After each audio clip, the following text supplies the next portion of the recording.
এখানে গ্যালারির গর্জন নাই, তবে এই শর্ট সাউন্ড ঢেউ তোলে প্রতিটা গলফ প্রেমীদের মনে। প্রতিটা হোলে বাড়ে চাপ, প্রতিটা পাটে বদলে যায় লিডার বোর্ড। শক্তি নয়, এ খেলা ধৈর্যের। আর ধৈর্যের এই লড়াই অনুষ্ঠিত হয়ে গেল রাজধানীর জলছিঁড়িতে। ম্যানোলা সোনালী পেপার পেশাদার গলফ টুর্নামেন্ট। জলছিঁড়ি গলফ ক্লাবে অনুষ্ঠিত এই টুর্নামেন্টের আয়োজক ছিল বাংলাদেশ প্রফেশনালস গলফার্স অ্যাসোসিয়েশন বিপিজিএ, যাদের প্রথম টুর্নামেন্ট এটা। প্রথম টুর্নামেন্ট হিসেবে নানান চ্যালেঞ্জ মোকাবেলা করেই আয়োজিত হয় আসরটি। তার মধ্যে বড় বাধা ছিল বৈরী আবহাওয়া। এই কটমটে রোদ তো এই ঝোড়ো হাওয়া, পরক্ষণেই আবার ঝুম বৃষ্টি। তবে প্রাকৃতিক চ্যালেঞ্জকে সামলেই এগিয়ে গেছেন গলফাররা। কোর্সের লড়াইয়ে প্রতিটা সুইং, প্রতিটা পাট আর প্রতিটা সিদ্ধান্ত হয়ে ওঠে ম্যাচের টার্নিং পয়েন্ট। টুর্নামেন্টে টোটাল অংশ নিয়েছিলেন ৮৭ জন গলফার। বসুন্ধরা টিস্যু, অশুদ্ধতার বিরুদ্ধে এক বিন্দুও ছাড় নয়। দ্বিতীয় দিনই তারকা গলফার জামাল হোসেন মোল্লাকে ছাড়িয়ে শীর্ষে ছিল বাদল হোসেন, আর ফাইনালের দিনও তাকে টলাতে পারেনি কেউ।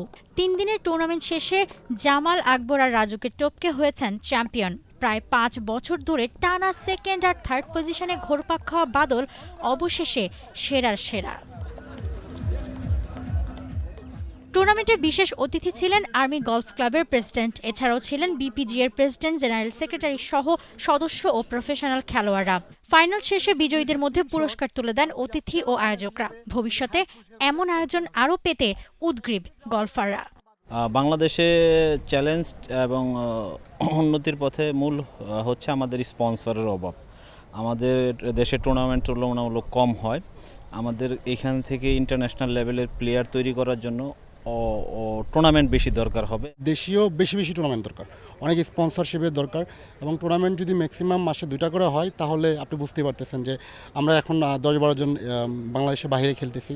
ইনশাল্লাহ লাস্ট ইয়ারে আরও বেশি যাবে। যত বেশি টুর্নামেন্ট হবে তত বেশি আমাদের জন্য ভালো। যারা গলফ একাডেমিতে খেলতে চায় তারা যদি প্র্যাকটিস করে আমার মনে হয় ভালো কিছু করতে পারে। আর ওইখানে অনেক ভালো ভালো কোচ আছে যারা গলফ জুনিয়রদের শেখাবে। তাদের মনোযোগ সহকারে খেলা শিখতে হবে। এমন উদ্দীপ্ত টুর্নামেন্ট আরও আয়োজন করা, বর্তমান গলফারদের বেশি টুর্নামেন্ট দেয়া আর ভবিষ্যতের জন্য নতুন গলফার তৈরি করা, সামনে এমন সব লক্ষ্য নিয়েই কাজ করতে চায় বিপিজিএ। টি স্পোর্টসকে এমনটাই জানান তারা। আমার সবসময় চেষ্টা থাকে যাতে এই ধরনের প্রফেশনাল গলফ টুর্নামেন্টগুলো প্রপারলি করতে পারি, কারণ এছাড়া অন্য কোনো প্ল্যাটফর্ম নাই যেখান থেকে বাংলাদেশের প্রফেশনাল গলফাররা উঠে আসবেন।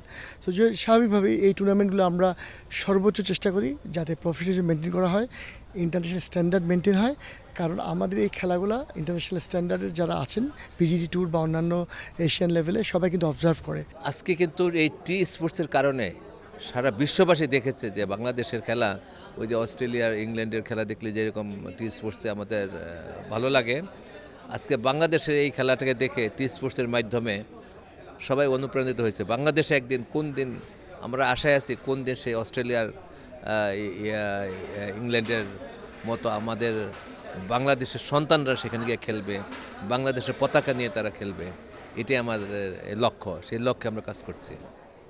গলফ নাকি ধনীদের খেলা, এই ধারণাই ভাঙতে চান গলফ নিয়ে নিরলস কাজ করা এই পরিশ্রমী মানুষগুলো। ট্যালেন্ট হান্ট সহ নানা উদ্যোগে দেশের আনাজ কানাজ থেকে তুলে আনতে চান নতুন গলফারদের। স্বপ্ন দেখেন বাংলাদেশের পতাকাকে বিশ্বে উঁচিয়ে ধরার। মৌসুমী Alam, T Sports. For more updates, subscribe to our YouTube channel and click on the bell icon. Follow us on Facebook and Instagram. Download T Sports app to enjoy exciting games and highlights. Visit tsports.com.